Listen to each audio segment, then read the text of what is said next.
Kasi alam mo, sa totoo lang, Mayor Kapil, ang daming allegations sa'yo, ang dami. And yung may nakita, you have to explain this, no? And I know you can. I know you can. As a matter of fact, I am giving you the benefit of the doubt. You need to explain yourself rightly. You know why? Because ikaw nadidiin dito eh. Being the mayor of the municipality of Porac, lahat sa iyo sa iyong babaksak yan. Bakit? Ikaw nag-i-issue ng lahat eh. Di ba? And if there are some clandestine or sinister na mga whispering on the different sides, still at the end of the day, ikaw pa rin ang magdidesisyon. Correct? Yes, Mr. Chair. Pakita natin Opo. ngayon. Ayan, katulad. Mr. Chair, Yes. yun po yung sinasabi ng isang vlogger na sa akin daw po yung dalawang condo unit na yan. Diba na, bago ka magsalita, ako, I'm being fair here, ano? Being the chairman of the Committee on Public Order, hindi kasi kami basta-basta naniniwala kapag walang ebidensya. What I delivered in the last hearing is based on the procedure of a local executive on doing his job, on not issuing the business permit. And you haven't done the right job in closing that premises. But in here, may pinadala. At meron ka din pinadala. And I want to clear your name, no, in here, no? Kasi sinasabi dito, ikaw may-ari nito. Itong condominium na ito na sinasabi ng mga vlog na ikaw may-ari. But sa pinadala mo ritong mga dokumento pertaining to these two condominiums, ay lumalabas na 3 million to at itong isa is 2.5. Do you own this place? I categorically deny that, Mr. Chair. Yan po, chinyer namin sa BPLO namin. May application naman ng permit. 2012 pa po, hindi pa po ako mayor. Kapitan ako ng ng barangay namin. Natayo na po yung isang building na yan. 2015, the second building. Kaya ang sinasabi niya po, etong mayor ako, doon ko tinayo yan. Kaya may permit po sila sa amin. Sonamo Realty, Sonemo Realty Corporation. And are you willing to undergo on signing a waiver sa AMLAC para to find out the veracity of all your claim na hindi ko may-ari nito, pati yung mga mansyon na sinasabing ikaw ang may-ari? Yes, Mr. Chair, kung yan po ang kailangan na ako'y mag-sign po ng waiver sa AMLAC. I am willing to sign kasi wala naman po akong tinatago, Mr. Chair. And are you willing to cooperate fully with authorities and agree to a comprehensive lifestyle check as well? Yes, Mr. Chair. Ako po, at the age of 23, 53 na po ako, 30 years, maaga po akong nagnegosyo. At yung pong kung ano ang meron ng pamilya namin ay dahil pinaghirapan po namin sa maayos at matinong negosyo po. Ano ba trabaho mo bago ka pumasok sa politika? Isa po akong businessman, is a pharmaceutical distributor. Yes. Okay, so nung lumaban ka noong 2019, Apo. ilang kayo naglaban? 3 po kaming naglaban noon. Sino-sino ang mga nakakalaban nyo? The former governor, Mark Lapid, and the incumbent. Nakalaban mo si Mark? Yes, Your Honor. Nagkalaban kayo sa politika? Opo, pero kaibigan ko po siya ngayon. Sila ngayon. Sa politika lang po. So, sino isang nakalaban nyo pa? Incumbent, 3-term vice mayor kasi mayor, yung pong incumbent mayor, tapos na po yung term niya. Is it true, Mayor Kapil, that kasi nabalitaan ko lang po to, na yung inyo pong Pogo, walang access sa Porac?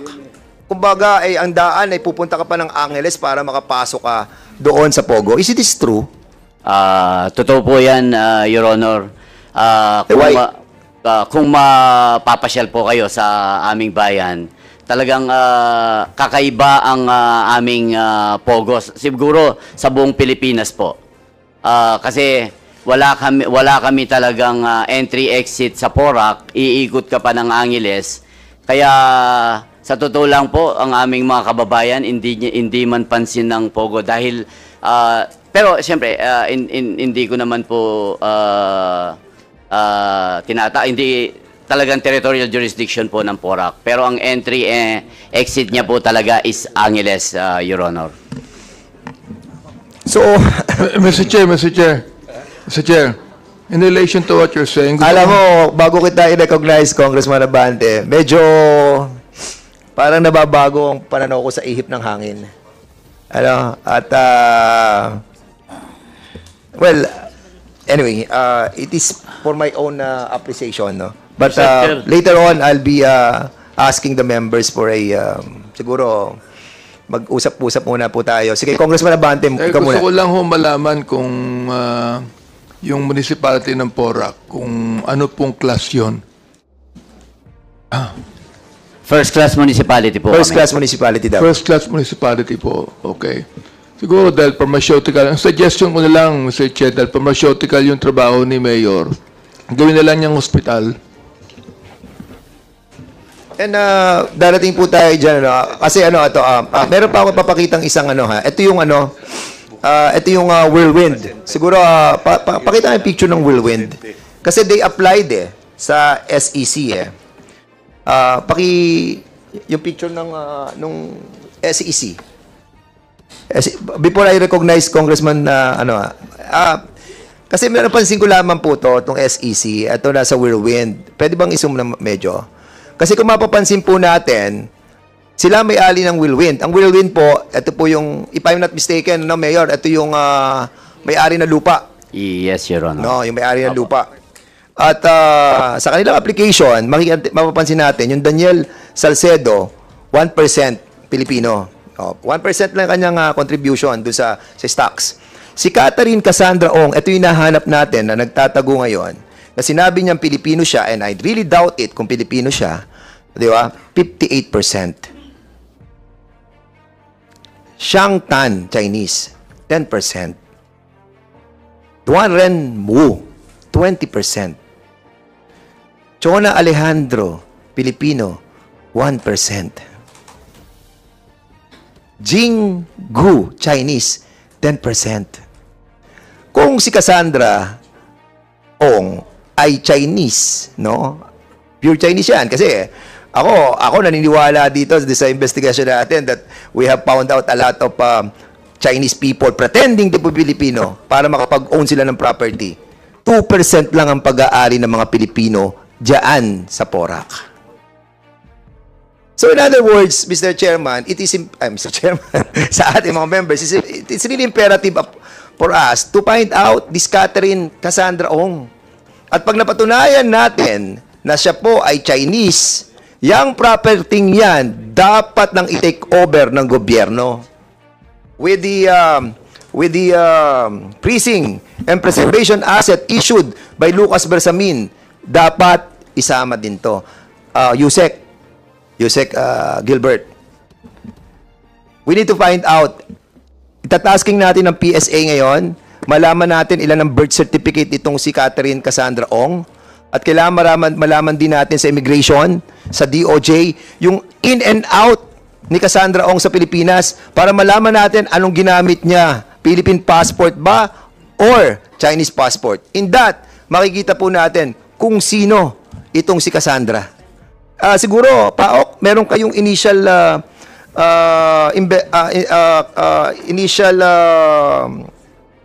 information about Cassandra. Do you have? Yes, Mr. Chair. Initially, the Porac Pogo Hub, sir, may preservation order na po yan, sir. And as to the identity of Cassandra Ong, initially, sir, meron na rin po tayong info. So, what's the information about her? Hindi po siya, sir, Pilipino. Exactly. Okay, so kung hindi siya Pilipino, yung pagbebenta ng mga nila Ruperto Cruz dito kila Cassandra Ong sa korporasyon is illegal. So, hindi na nila pag-aari yon. In other words, itong korporasyon na to, hindi nila pag-aari yan because they bought it illegally. Tama, Mayor Kapil? Mayor Kapil, going back to you. Yes, Your Honor. Hindi mo kasi siya pinadlock talaga eh. Bakit? Opo, siguro po, Huwag na tayo magpaligo-ligo eh. yun lang pong hindi namin inisyuan ng permit ng January 2024. It shows na talagang hindi po namin binibigyan ng special treatment, Your Honor. Kaya nung pang bago pa renade o pagka-raid po ng PAOK, wala na pong permit sila. Dati, sabi mo talaga po dito, sa amin. Mayor Kapil, sa statement mo, sa iyong, actually, bibigyan nga kita ng pagkakataon para i-deliver mo itong iyong opening statement eh. Bakit ako lang ang pinupukol? Bakit ako lang ang nandito? Nasaan ang ibang mga local chief executives na may pogo na ni-raid para sama-sama naman kaming humarap sa inyo? Bakit mo nasabi itong mga salitang ito?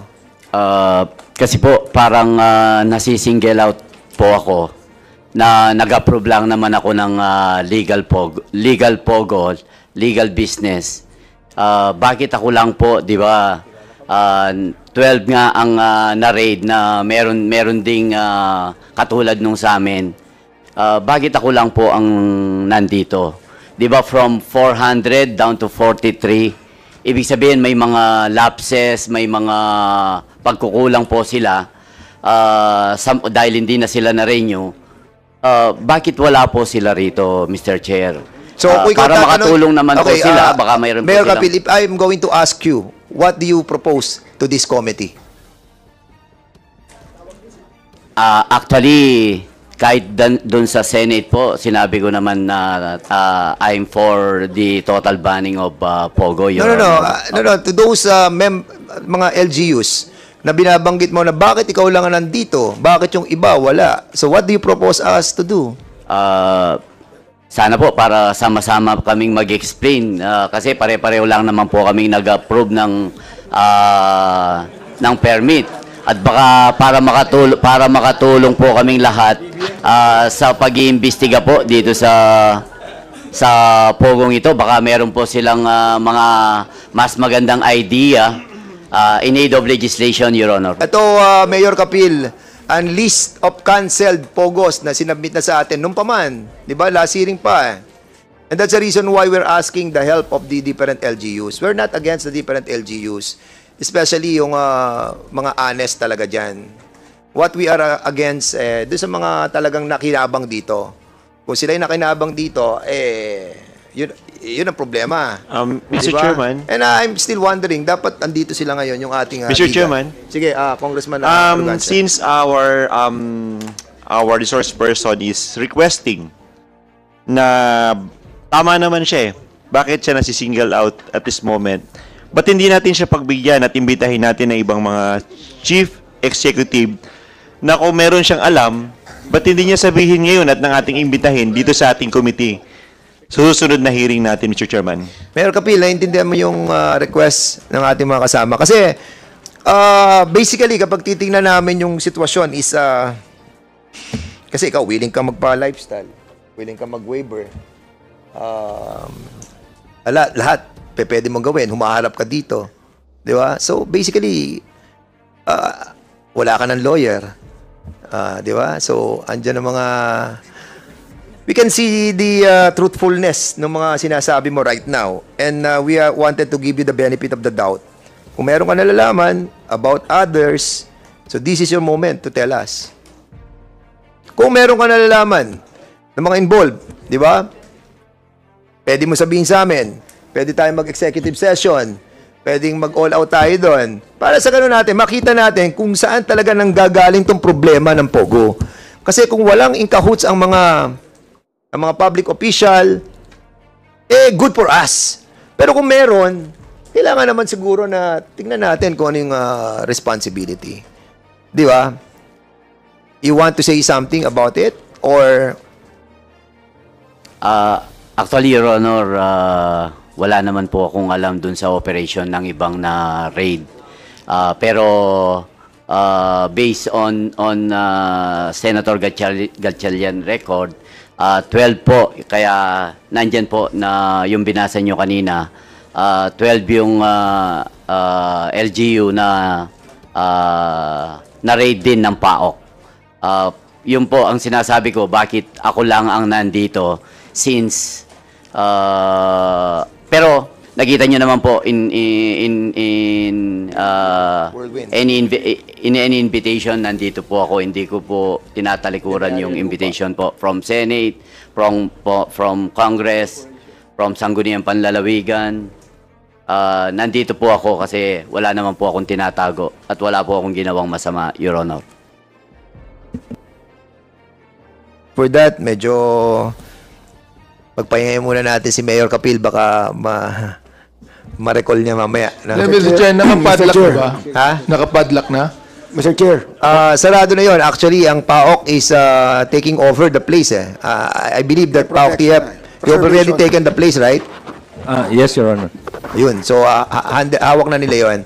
And with all these documents, no, kailangan natin malaman na yung Cassandra Ong is a Chinese. Kapag yan ay foreigner, basically, that property will be in favor of the government. Yes, In relation to PORAC, I believe their BPLO is here. Attorney Sam, please identify yourself. Magandang hapon po, Chairperson, and sa lahat po ng nandito, magandang hapon po sa inyong lahat. Ako po ang tumatayo ngayon na BPLO ng PORAC Pampanga. Although I only recently assumed office on May 13, and although I can answer your questions based on records po on what happened before. And who's the BPLO prior to your assumption?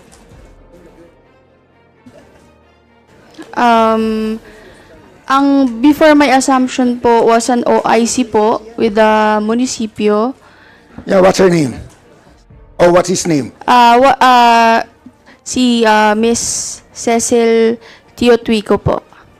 Cecil Teotwico. Opo, she assumed office naman po from 2023 until I assumed po last May. However po, upon the happening po of the issuance of the business permits, subject business permits in question, ang OIC po at that time is Miss Emerald Vital. When was the business permit you're mentioning issued? With regards po to our subject, Lucky South 99, their first business permit po was approved around 2019 po. And how much did they paid for the issuance of the business permit? Kasi you claim that you can answer for, di ba? Wait lang po, we will just check the records lang po.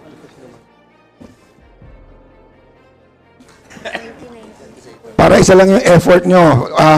Plus yung succeeding years, magkano binayad nila for the business permit? Successive years. Until sa hindi na nag-issue ng business permit si Mayor. Sir, based on records po, upon issuance noong 2019, ang nasa total po ng na-assess and nabayaran sa kanila is nasa 4,750 po. Kasi binase po siya sa capital po na Yan yung initial business permit. Yes po. Oh, and then on 2020, Opo, magkano? on 2020 naman po, ang binayad nila, grand total is around 4,050 po. 4,000. 2021. For 2021 po, sir,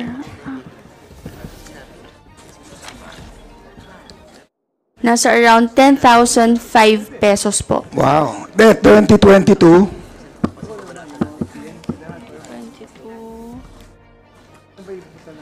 Nasa 11,005 pesos po. And 2023. Opo, for the last permit po na issued in favor of them, around 15,405 pesos. 15, tumataas naman pala ng 5,000. Anong nature ng business na in-apply nila sa inyo? Ba't kayo nag-issue ng business permit? Yung una po nilang in-apply na nature ng business ng 2019 is actually a BPO po, Business Process Outsource, para po siyang call center.